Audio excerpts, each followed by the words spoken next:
ನಮಸ್ಕಾರ, ನೀವು ನೋಡ್ತಾ ಇದ್ದೀರಾ ತೇಜಸ್ ನ್ಯೂಸ್ ಕನ್ನಡ. ನಾನು ನಿಮ್ಮ ಸುಷ್ಮಿತಾ.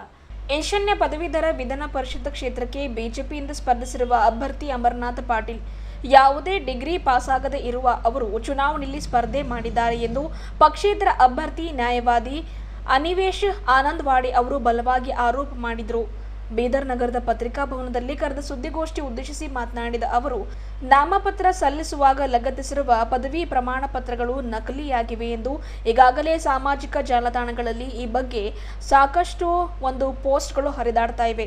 ಹೀಗಾಗಿ ಪದವಿಯಲ್ಲಿ ಪಾಸ್ ಆಗದೇ ಇರುವ ಅಮರನಾಥ್ ಪಾಟೀಲ್ ಒಂದೆಡೆಯಾದರೆ, ಇನ್ನೊಂದೆಡೆ ಕಾಂಗ್ರೆಸ್ನಿಂದ ಸ್ಪರ್ಧಿಸಿರುವ ಡಾಕ್ಟರ್ ಚಂದ್ರಶೇಖರ್ ಪಾಟೀಲ್ ಅವರು ತಮ್ಮ 6 ವರ್ಷಗಳ ಅವಧಿಯಲ್ಲಿ ಪದವೀಧರರ ಯಾವುದೇ ಸಮಸ್ಯೆಗಳಿಗೆ ಸ್ಪಂದನೆ ನೀಡಿಲ್ಲ, ಪರಿಹಾರ ಕೂಡ ನೀಡಲಿಲ್ಲ. ಅವರನ್ನ ಭೇಟಿಯಾಗಿ ಚರ್ಚಿಸದೆ ಕಾಲಹರಣ ಮಾಡಿರುತ್ತಾರೆ ಎಂದು ಆರೋಪ ಮಾಡಿದರು. ಹೀಗಾಗಿ ಈಶಾನ್ಯ ಪದವೀಧರರ ಮತಬಾಂಧವರು ರಾಷ್ಟ್ರೀಯ ಪಕ್ಷದ ಇವರಿಬ್ಬರ ಈ ಧೋರಣೆಗಳಿಂದ ಬೇಸತ್ತು ಪಕ್ಷೇತರವಾಗಿ ಸ್ಪರ್ಧಿಸಿರುವ ನನಗೆ ಗೆಲ್ಲಿಸುವುದಾಗಿ ಭರವಸೆಯನ್ನ ವ್ಯಕ್ತಪಡಿಸಿದ್ದಾರೆ. ಜಿಲ್ಲೆಯ ಭಾಲ್ಕಿ ತಾಲೂಕಿನ 2 ವಿದ್ಯಾರ್ಥಿಗಳು ಅಂತಾರಾಷ್ಟ್ರ ಮಟ್ಟದಲ್ಲಿ ತಮ್ಮ ಪ್ರತಿಭೆಯನ್ನು ತೋರಿಸಿದ್ದಾರೆ. ಆದರೆ ಇವರನ್ನ ಗುರುತಿಸಿ ಸನ್ಮಾನ ಮಾಡಿ ಪ್ರೋತ್ಸಾಹಿಸುವಂತ ಕೆಲಸ ಸರ್ಕಾರಗಳಿಂದ ಆಗಲಿಲ್ಲ.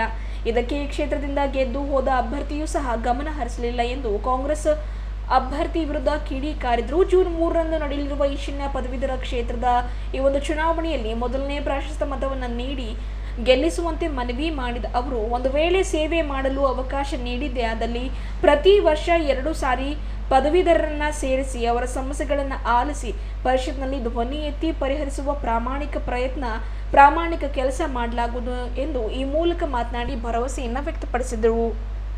ಮಾನ್ಯ ಪದವೀಧರ ಮತ ಬಾಂಧವರೇ, 2022ರಲ್ಲಿ ನಮ್ಮ ಭಾಲ್ಕಿ ತಾಲೂಕಿನ ಒಬ್ಬ ವಿದ್ಯಾರ್ಥಿ ವೇದಾಂತ ಪ್ರಭು ಆನಂದವಾಡಿ ಇವರು 2022ರಲ್ಲಿ ಅಂತಾರಾಷ್ಟ್ರೀಯ ಮಟ್ಟದಲ್ಲಿ ಅಭೂತಪೂರ್ವ ಸಾಧನೆಯನ್ನು ಮಾಡಿ ಅಮೆರಿಕದ ಯುನೆಸ್ಕೋದಿಂದ ಪ್ರದಾನ ಮಾಡಲಾಗುವ ಯಂಗ್ ಅರ್ತ್ ಚಾಂಪಿಯನ್ ಪ್ರಶಸ್ತಿಯನ್ನು ಗೆದ್ದಿರುತ್ತಾರೆ.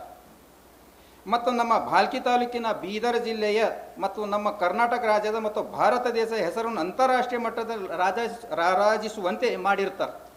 ಆದರೆ ಇಲ್ಲಿವರೆಗೆ ನಮ್ಮ ಕರ್ನಾಟಕ ಸರ್ಕಾರ, ಅಂದು ಭಾರತೀಯ ಜನತಾ ಪಕ್ಷ ಸರ್ಕಾರವಿತ್ತು, ಇಲ್ಲಿವರೆಗೆ ಸದರಿಯಂತಹ ಪ್ರತಿಭಾವಂತ ವಿದ್ಯಾರ್ಥಿಯನ್ನು ನಮ್ಮ ಪದವೀಧರ ಕ್ಷೇತ್ರದಿಂದ ಚುನಾಯಿತಗೊಂಡ ಅಭ್ಯರ್ಥಿಗಳಿಂದಾಗಲಿ ಅಥವಾ ವಿದ್ಯಾರ್ಥಿಯನ್ನು ಸನ್ಮಾನಿಸಿ ಅಥವಾ ಸರ್ಕಾರದಿಂದಾಗಲಿ ಆ ವಿದ್ಯಾರ್ಥಿಯನ್ನು ಕರೆಸಿ ಸನ್ಮಾನಿಸಿ ಅಂತಹ ಪ್ರತಿಭಾವಂತ ವಿದ್ಯಾರ್ಥಿಗಳಿಗೆ ಮುಂದೆ ಸಾಗಲು ಪ್ರೋತ್ಸಾಹ ಕೂಡ ಮಾಡಿರುವುದಿಲ್ಲ. ಇಂಥ ಅಭ್ಯರ್ಥಿಗಳನ್ನು ನಾವು ಪ್ರತಿಭಾವಂತ ಪದವೀಧರರು ಮತ ಚಲಾಯಿಸಿ ಚುನಾಯಿಸಬೇಕು. ಇದು ನಮ್ಮ ಪದವೀಧರ ಮತದಾರರು ಶೋಚನೀಯ ವಿಷಯವಾಗಿದೆ. ಈಗೀಗ ವಾಟ್ಸಪ್ನಲ್ಲಿ ಮತ್ತು ಸೋಷಿಯಲ್ ಮೀಡಿಯಾಗಳಲ್ಲಿ ಹರಿದಾಡುತ್ತಿದೆ ಏನೆಂದರೆ, ಭಾರತೀಯ ಜನತಾ ಪಕ್ಷದ ಬೆಂಬಲಿತ ಅಭ್ಯರ್ಥಿಯವರಾದ ಶ್ರೀ ಅಮರನಾಥ್ ಪಾಟೀಲ್ ಅವರು ಡಿಗ್ರಿನೇ ಹೊಂದಿರುವುದಿಲ್ಲ. ಚುನಾವಣೆಗೆ ಸಲ್ಲಿಸಿರುವ ಶಪಥ ಪತ್ರದಲ್ಲಿ ಸುಳ್ಳು ಮಾಹಿತಿ ಸಲ್ಲಿಸಿದ್ದಾರೆ ಎಂದು ಪತ್ರಿಕೆಗಳಲ್ಲಿ ಮತ್ತು ಸೋಷಿಯಲ್ ಮೀಡಿಯಾಗಳಲ್ಲಿ ಹರಡುತ್ತಿದೆ. ತಾವೆಲ್ಲರೂ ನೋಡಿರಬಹುದು. ನಮ್ಮ ಈ ಪದವೀಧರ ಮತದಾರರು ಶೋಚನೀಯ ವಿಷಯವೆಂದರೆ, ವಿದ್ಯಾವಂತ ಪದವೀಧರ ಮತದಾರರು ಪದವಿಯನ್ನು ಹೊಂದಿರಲಾರದವರನ್ನು ಮತ ಚಲಾಯಿಸಿ ಚುನಾಯಿಸಬೇಕೇ? ಈ ವಿಷಯ ಪದವೀಧರ ಮತದಾರರು ಗಂಭೀರವಾಗಿ ವಿಚಾರಿಸಿ ಮತ ಚಲಾಯಿಸಬೇಕು. ಪದವೀಧರ ಮತ ಬಾಂಧವರೇ, ನಾನು ಸುಮಾರು 23 ವರ್ಷಗಳಿಂದ ವಕೀಲಿ ವೃತ್ತಿಯನ್ನು ಮಾಡುತ್ತಾ ಜನಸಾಮಾನ್ಯರಿಗೆ ನ್ಯಾಯ ದೊರಕಿಸಿಕೊಡುತ್ತಾ ಬಂದಿರುತ್ತೇನೆ. ಈಗಲೂ ಸಹ ಜನಸಾಮಾನ್ಯರಿಗೆ ಕಾನೂನು ಅರಿವು ಮೂಡಿಸುವುದಕ್ಕೋಸ್ಕರ ಉಚಿತ ಕಾನೂನು ಸಲಹೆ ಕೇಂದ್ರವನ್ನು ನಡೆಸಿ ಜನಸಾಮಾನ್ಯರಿಗೆ ಉಚಿತ ಕಾನೂನು ಸಲಹೆ ನೀಡುವುದರಲ್ಲಿ ತೊಡಗಿರುತ್ತೇನೆ. ಪದವೀಧರ ಮತ ಬಾಂಧವರೇ, ನಾನು ಒಬ್ಬ ಪದವೀಧರರ ಸಮಸ್ಯೆಗಳನ್ನು ಪದವೀಧರರಿಗೆ ಮಾತ್ರ ಗೊತ್ತು.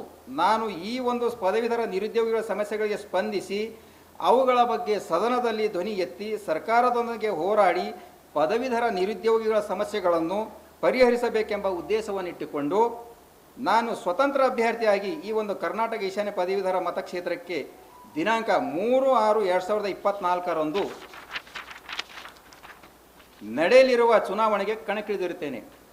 ನಾನು ತಮ್ಮಲ್ಲಿ ಶಪಥ ಮಾಡುತ್ತೇನೆ, ನಾನು ದಿನದ 24 ಗಂಟೆ, ವಾರದ 7 ದಿವಸ ಮತ್ತು ವರ್ಷದ 365 ದಿವಸಗಳ ಕಾಲ ಸದಾ ನಿಮ್ಮ ಸೇವೆಯಲ್ಲಿ ತೊಡಗಿರ್ತೇನೆ ಎಂಬುದು ಮರೆಯಬೇಡಿ. ಮತ್ತು ನನಗೆ ಚುನಾಯಿಸಿ ಕೆಲಸ ಮಾಡಲು ಅವಕಾಶ ಮಾಡಿಕೊಟ್ಟಲ್ಲಿ ನಾನು ವರ್ಷದಲ್ಲಿ ಕನಿಷ್ಠ ಪಕ್ಷ 2-3 ಸಾರಿಯಾದರೂ ಪದವೀಧರರ ಸಭೆಯನ್ನು ಕರೆದು ಪದವೀಧರರ ನಿರುದ್ಯೋಗಿಗಳ ಸಮಸ್ಯೆಗಳನ್ನು ಆಲಿಸಿ ತಮ್ಮೊಂದಿಗೆ ಚರ್ಚಿಸಿ ಮುಂದಿನ ಕ್ರಮ ಕೈಗೊಳ್ಳುತ್ತೇನೆ ಎಂದು ಪದವೀಧರ ಮತ ಬಾಂಧವರಲ್ಲಿ ಶಪಥ ಮಾಡಿರ್ತೇನೆ.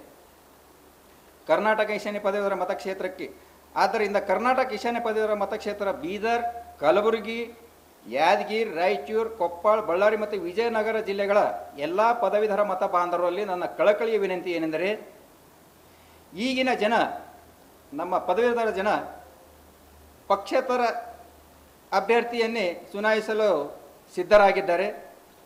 ಅವರು ಪಾರ್ಟಿದಿಂದ, ಇವರೇನು ಕಾಂಗ್ರೆಸ್ ಪಾರ್ಟಿಯಿಂದಾಗಲಿ ಅಥವಾ BJP ಪಾರ್ಟಿಯಿಂದ ಏನು ಅವರು ಗೆದ್ದು ಹೋಗ್ತಾರೋ ಅವರಿಂದ ಏನದಂತ ಅವರು ಮನಸ್ಸು ಹೋಗ್ತಾರೋ ಅವ್ರು ಯಾವುದೇ ಕೆಲಸ ಮಾಡಲಾರ ಸಲುವಾಗಿ ಏನದಂತ ಅವ್ರಿಗೆ ಸರಿಯಾಗಿ ಸ್ಪಂದಿಸದ ಕಾರಣ ಅವ್ರಿಗೆ ಏನದಂತಂದ್ರೆ ಮರೆತು ಬಿಟ್ಟು ಈಗ ಪಕ್ಷೇತರ ಅಭ್ಯರ್ಥಿಯನ್ನೇನ ಚುನಾಯಿತರಾಗಿ ತರಬೇಕು ಅನ್ನೋದೇನದಂತಂದ್ರೆ ಅವರು ದೃಢ ನಿರ್ಧಾರ ಮಾಡಿಕೊಂಡಾರ ಅಂತೇಳಿ ಅಂತ ಹೇಳುತ್ತಾ, ಜಿಲ್ಲೆಗಳ ಎಲ್ಲ ಪದವೀಧರ ಮತ ಬಾಂಧವರು ನನ್ನ ಕಳಕಳಿ ವಿನಂತಿ ಏನೆಂದರೆ, ದಿನಾಂಕ 3/6/2024 ನಡೆಯಲಿರುವ ಚುನಾವಣೆಯಲ್ಲಿ ಪಕ್ಷೇತರ ಅಭ್ಯರ್ಥಿಯಾದ ನಾನು ಅನಿಮೇಶ್ ಮಾರುದ್ರಪ್ಪ ಆನಂದಳೆ, ವಕೀಲರು, ಭಾಲ್ಕಿ, ಬೀದರ್ ಜಿಲ್ಲೆ, ಕ್ರಮ ಸಂಖ್ಯೆ 3ಕ್ಕೆ ತಮ್ಮ ಅಮೂಲ್ಯವಾದ ಪ್ರಥಮ ಪ್ರಾಶಸ್ತ್ಯದ ಮತವನ್ನು ನೀಡಿ ಆಶೀರ್ವದಿಸಿ ಪದವೀಧರ ಮತಕ್ಷೇತ್ರ ಅಭಿವೃದ್ಧಿಗಾಗಿ ದುಡಿಯಲು ಅನುವು ಮಾಡಿಕೊವೆಂದು ತಮ್ಮಲ್ಲಿ ಈ ಒಂದು ಪತ್ರಿಕೋದ್ಯಮ ಮತ್ತು ಮಾಧ್ಯಮಗಳ ಮೂಲಕ ತಮ್ಮಲ್ಲಿ ಕಳಕಳಿಯ ವಿನಂತಿಯನ್ನು ಕೇಳಿಕೊಳ್ಳುತ್ತೇನೆ.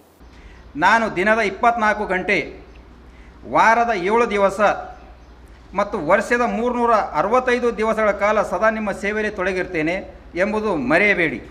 ಮತ್ತು ನನಗೆ ಚುನಾಯಿಸಿ ಕೆಲಸ ಮಾಡಲು ಅವಕಾಶ ಮಾಡಿಕೊಟ್ಟಲ್ಲಿ ನಾನು ವರ್ಷದಲ್ಲಿ ಕನಿಷ್ಠ ಪಕ್ಷ 2-3 ಸಾರಿಯಾದರೂ ಪದವೀಧರರ ಸಭೆಯನ್ನು ಕರೆದು ಪದವೀಧರರ ನಿರುದ್ಯೋಗಿಗಳ ಸಮಸ್ಯೆಗಳನ್ನು ಆಲಿಸಿ ತಮ್ಮೊಂದಿಗೆ ಚರ್ಚಿಸಿ ಮುಂದಿನ ಕ್ರಮ ಕೈಗೊಳ್ಳುತ್ತೇನೆ ಎಂದು ಪದವೀಧರ ಮತ ಬಾಂಧವರಲ್ಲಿ ಶಪಥ ಮಾಡಿರ್ತೇನೆ. ಕರ್ನಾಟಕ ಈಶಾನ್ಯ ಪದವೀಧರ ಮತಕ್ಷೇತ್ರಕ್ಕೆ. ಆದ್ದರಿಂದ ಕರ್ನಾಟಕ ಈಶಾನ್ಯ ಪದವೀಧರ ಮತಕ್ಷೇತ್ರ ಬೀದರ್, ಕಲಬುರಗಿ, ಯಾದಗಿರಿ, ರಾಯಚೂರು, ಕೊಪ್ಪಳ, ಬಳ್ಳಾರಿ ಮತ್ತು ವಿಜಯನಗರ ಜಿಲ್ಲೆಗಳ ಎಲ್ಲ ಪದವೀಧರ ಮತ ಬಾಂಧವರಲ್ಲಿ ನನ್ನ ಕಳಕಳಿಯ ವಿನಂತಿ ಏನೆಂದರೆ, ಈಗಿನ ಜನ, ನಮ್ಮ ಪದವೀಧರ ಜನ ಪಕ್ಷೇತರ ಅಭ್ಯರ್ಥಿಯನ್ನೇ ಚುನಾಯಿಸಲು ಸಿದ್ಧರಾಗಿದ್ದಾರೆ. ಅವರು ಪಾರ್ಟಿದಿಂದ, ಇವರೇನು ಕಾಂಗ್ರೆಸ್ ಪಾರ್ಟಿಯಿಂದಾಗಲಿ ಅಥವಾ BJP ಪಾರ್ಟಿಯಿಂದ ಏನು ಅವರು ಗೆದ್ದು ಹೋಗ್ತಾರೋ ಅವರಿಂದ ಏನದಂತ ಅವರು ಮನಸ್ಸು ಹೋಗ್ತಾರೋ ಅವ್ರು ಯಾವುದೇ ಕೆಲಸ ಮಾಡಲಾರ ಸಲುವಾಗಿ ಏನದಂತ ಅವ್ರಿಗೆ ಸರಿಯಾಗಿ ಸ್ಪಂದಿಸದ ಕಾರಣ ಅವ್ರಿಗೆ ಏನದಂತಂದ್ರೆ ಮರೆತು ಬಿಟ್ಟು ಈಗ ಪಕ್ಷೇತರ ಅಭ್ಯರ್ಥಿಯನ್ನೇನ ಚುನಾಯಿತರಾಗಿ ತರಬೇಕು ಅನ್ನೋದೇನದಂತಂದ್ರೆ ಅವರು ದೃಢ ನಿರ್ಧಾರ ಮಾಡಿಕೊಂಡಾರ ಅಂತೇಳಿ ಅಂತ ಹೇಳುತ್ತಾ, ಇದರ ಮತ ಬಾಂಧವರು ನನ್ನ ಕಳಕಳಿ ವಿನಂತಿ ಏನೆಂದರೆ, ದಿನಾಂಕ 3/6/2024 ನಡೆಯಲಿರುವ ಚುನಾವಣೆಯಲ್ಲಿ ಪಕ್ಷೇತರ ಅಭ್ಯರ್ಥಿಯಾದ ನಾನು ಅನಿಮೇಶ್ ಮಾರುದ್ರಪ್ಪ ಆನಂದಳೆ, ವಕೀಲರು, ಭಾಲ್ಕಿ, ಬೀದರ್ ಜಿಲ್ಲೆ, ಕ್ರಮ ಸಂಖ್ಯೆ 3ಕ್ಕೆ ತಮ್ಮ ಅಮೂಲ್ಯವಾದ ಪ್ರಥಮ ಪ್ರಾಶಸ್ತ್ಯದ ಮತವನ್ನು ನೀಡಿ ಆಶೀರ್ವದಿಸಿ ಪದವೀಧರ ಮತಕ್ಷೇತ್ರ ಅಭಿವೃದ್ಧಿಗಾಗಿ ದುಡಿಯಲು ಅನುವು ಮಾಡಿಕೊವೆಂದು ತಮ್ಮಲ್ಲಿ ಈ ಒಂದು ಪತ್ರಿಕೋದ್ಯಮ ಮತ್ತು ಮಾಧ್ಯಮಗಳ ಮೂಲಕ ತಮ್ಮಲ್ಲಿ ಕಳಕಳಿಯ ವಿನಂತಿಯನ್ನು ಕೇಳಿಕೊಳ್ಳುತ್ತೇನೆ. ಇನ್ನೂ ಎಲ್ಲ ಪದವೀಧರರು ಏನದಂತಂದ್ರೆ ಪಕ್ಷೇತರ ಅಭ್ಯರ್ಥಿಗಳನ್ನೇ ಗೆಲ್ಲಿಸ್ಬೇಕಂತ ಹೇಳಿ ಅವ್ರು ಏನದಂತಂದ್ರೆ ನಿರ್ಧಾರ ಮಾಡಿದ್ದಾರೆ.